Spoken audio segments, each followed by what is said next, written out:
Hello and welcome to this video where I show you what you could do with the 64 gates card deck that I designed. Obviously you have 64 cards. You have something nice, interesting bodygraph illustration here in the back of the box. You got a little leaflet that tells you, this is this and this is this and this is that and so on, so you know what those things actually mean. And today, the easiest thing that one could do, I will show you guessing. What is the name of gate 56? Do you know it? Dum dum dum dum dum dum dum dum dum dum. You guessed it right. Stimulation, the Wanderer. And obviously you can do this also in the other way. You don't need to use the front. Even the front is very good to memorize because it has these visuals. But you can also use the back. For example, you can just look at this and ask your friend. The extraordinary power of clarity. What gate could this be? Maybe you give him another hint. The potential to have an intuitive clarity about survival, hunches in the now. What gate could this be? Ta-da! Intuitive clarity. Gate number 57. Yes, so obviously that's some basic thing of guessing and querying, answers and questions. But there's other things, and I prepared something. So you can, for example, lay down or lay out your incarnation cross. You can even make some little paper cutouts to see, okay, Sun, Earth. So this is where I shine, this is where it's grounded, this is what I'm unaware of, what my body radiates, my aura, and this is grounded in this. And you can go even further, because obviously you can also add more cards, for example, to get the cross of life.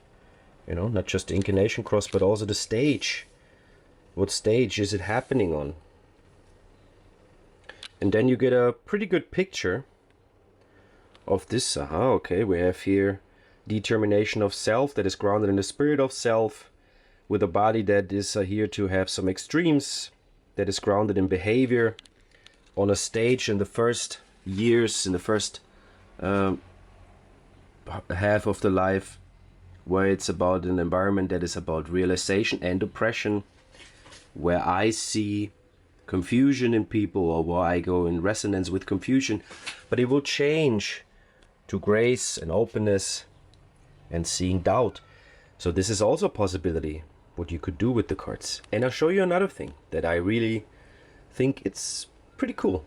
Because when you look here on the back of the cards, you can see that here there's the circuitry information, individual knowing empowerment. So what if we just sort the cards regards to circuitry? So if we look here, we have this bodygraph, and we can obviously see, the defined ego, for example, everything that goes here, it goes around all this tribal circuit, except the 5125, because that's not tribal. We can also include the 59.6 and the 2750, as it is part of this big circuit group. We can just get all the cards, and I will kind of show them,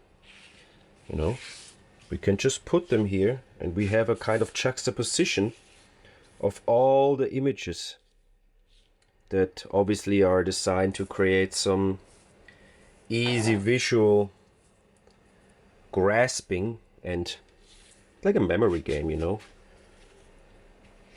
So you can just lay them out, you can see them, you can watch them, you can contemplate on them. You can see a full picture. You can even lay them out if you have more space on the floor, for example. You could lay them out that they flow like this, you know what I mean? Like that you put the 45 on the top, and then you put the 21 down here. So, okay, this is the channel. This is the next thing that I could actually show you. What is amazing to do, not just that you have the circuitry in front of you and you have a good and easy way to grasp it. No, you can also just juxtapose channels. You could put those next to each other and you can see, okay, this is the juxtaposition. This is what the channel, what gets created. And the channel is on the back here. 4521, the money line, materialist, the sign of a materialist. Those together, this hunter, this biting through, and the gatherer together become the materialist. So this is also a beautiful way to look at the cards. And obviously there's much more ways. You can also just look at them.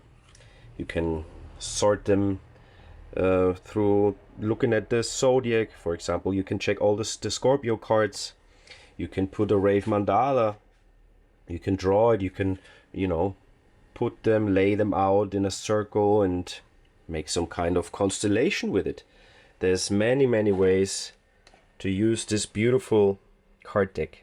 And if you're watching this video, be quick, because I don't know if there's still enough available. Today, by this day, the 10th of July, there is still some available, but you never know. So if you want one, just go to this link that I will put here. Thank you very much.